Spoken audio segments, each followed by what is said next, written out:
el pasado viernes cuando iba a dar una conferencia en Nueva York. Rashid es el autor de los versos satánicos y luego de escribir esa obra fue condenado a muerte por el régimen islámico iraní en 1989 por blasfemo. Vamos a recibir a Claudio Fantini, que está en Córdoba, República Argentina. ¿Cómo andas, Claudio? Bienvenido.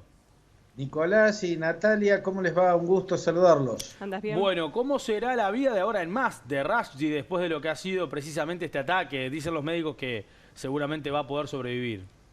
Sí, sí, ya abrió los ojos, ya habló, incluso dicen que bromeó, es muy posible que pierda uno de los ojos y que quede con el hígado dañado por el resto de la vida. Seguramente cuando abrió los ojos y se encontró en la cama de un hospital con respirador y la tubería que estaba intentando salvarlo, se habrá sentido alegre porque habrá descubierto que sobrevivió a semejante atentado, pero al mismo tiempo habrá sentido una tristeza infinita porque también descubrió que sigue atrapado en esa pesadilla que cayó sobre él en 1989, cuando Ruhollah Khomeini, el creador de la teocracia persa, el líder espiritual que levantó la rebelión contra el Shah Mohammad Reza Pahlavi y derribó esa monarquía y sobre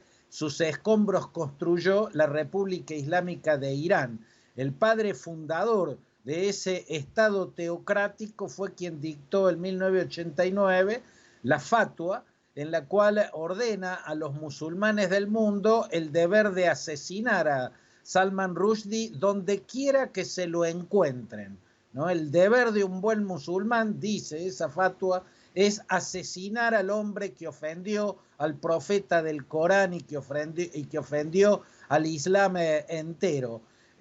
Una fatua es un edicto religioso, solo puede anularlo la autoridad religiosa que lo dictó. Por lo tanto, la muerte del ayatollah Khomeini fue lo segundo más horrible que le pasó a Salman Rushdie desde que se dictara esa sentencia religiosa a ser asesinado. ¿Por qué? Y porque al morir Ruhollah Khomeini ya no le queda ninguna esperanza de que esa fatua pueda ser anulada. Por lo tanto, queda definitivamente establecida por el resto de su vida esa prisión sin rejas ni muros que lo mantiene en cautiverio desde 1989, un año después de publicado Versos Satánicos. Siempre él había escrito novelas que le traían problemas políticos. Por ejemplo, en una de esas novelas en las que habla de Indira Gandhi, Hijos de la Medianoche, fue su primer novela premiada con importantes distinciones literarias. En Hijos de la Medianoche describe críticamente a Indira Gandhi y eso le valió grandes problemas con los gobiernos del país en el cual él nació y creció, la India. En otros libros, como por ejemplo Vergüenza, había descrito a Zulfikar Ali Bhutto, uno de los padres fundadores, junto a Mohammed Jinnah, de Pakistán, y al general Zia-ul Haq, quien ordenó matar a Zulfikar Ali Bhutto. Eso le trajo problemas con Pakistán.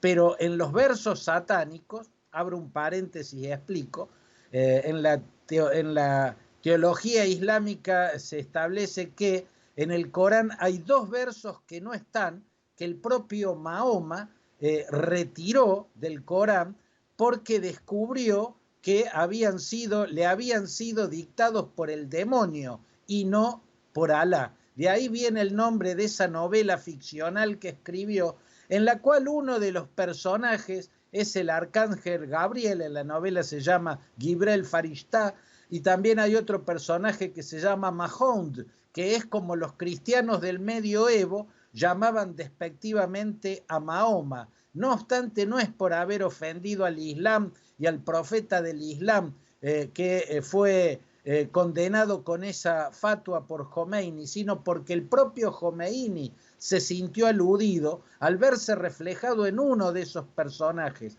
que era un clérigo piadoso que generaba desde el exilio una revolución contra un monarca despótico en su país, y cuando volvía a esa tierra liberada ya del tirano, se convertía en un monstruo que devoraba a su propio pueblo.